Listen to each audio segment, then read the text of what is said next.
नमस्कार दोस्तों। आज हम बात करेंगे सिंह लग्न के जातकों के बारे में। बहुत सीधी सी बात है कि सिंह लग्न के जो जातक हैं ये थोड़े से गुस्सैल प्रवृत्ति के होते हैं। छोटी छोटी बातों पर नाराज होना इनकी एक व्यवहारिकता का परिचायक होता है।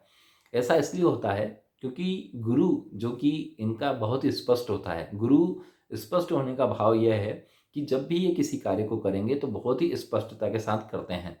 दूसरी बात यह है कि बुध इनके लग्न को पूरी तरह सुरक्षित रखता है, यानी जो कि कुंडली का जो मेन मेन केंद्र बिंदु है उसे ये पूरी तरह सुरक्षित रखता है। गुरु इनके जीवन में बहुत आयाम निर्धारित करता है। गुरु के कारण ही ये अपनी बात को स्पष्टता से कह पाते हैं, अपने कार्य को भी स्पष्टता से कर पाते हैं।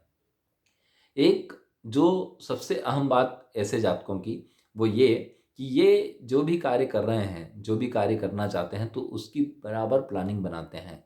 अप्रैल, मई और जून इन जातकों के लिए बेहतर रहने वाला है। जो भी कार्य इन 3 महीनों में ये करेंगे निश्चित रूप से उसमें इन्हें फ़ायदा होगा। गुरु की जो स्थितियाँ अभी के समय पर है वो बहुत ही शुभ कारक है।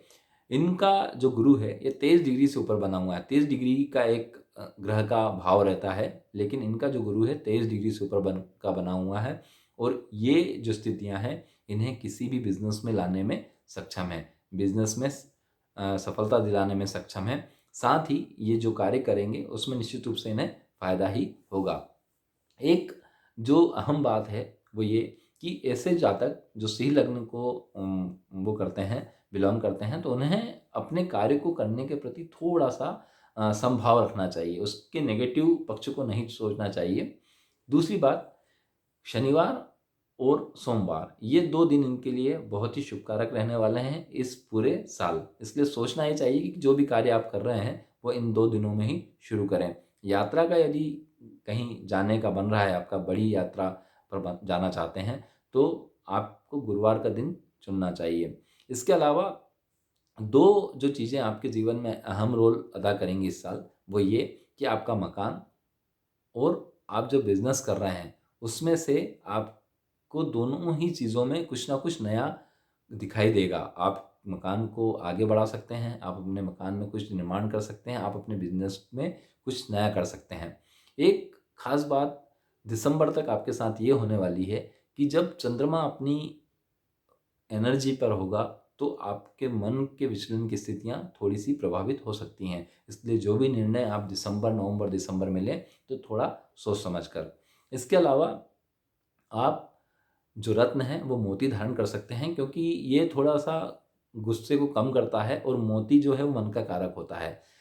चंद्रमा को बिलॉन्ग करता है, इसलिए चंद्रमा को सेट करने में, चंद्रमा की स्थितियों को अनुकूल करने में ये सहायक होता है।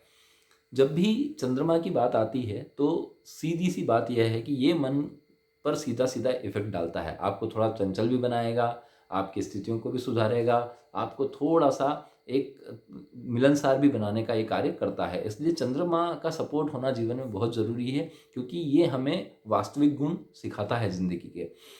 और एक ख़ास बात ये है कि आप जो भी कार्य कर रहे हैं, उसमें ज़िंदगी के अहम हिस्सों को तलाशने की कोशिश करें। थोड़ा-सा आपकी प्रवृत्ति जो होती है, वो रूखी होती है। इसलिए ज़िंदगी को जीने का जो तरीका है, उसे बदलने की कोशिश करेंगे, निश्चित रूप से आपको लाभ होगा। हो सके तो चैनल को सब्सक्राइब कीजिए क्योंकि इसमें अहम जानकारियाँ आपको मिलती रहेंगी। देखते रहिए शानदार स्टोरी।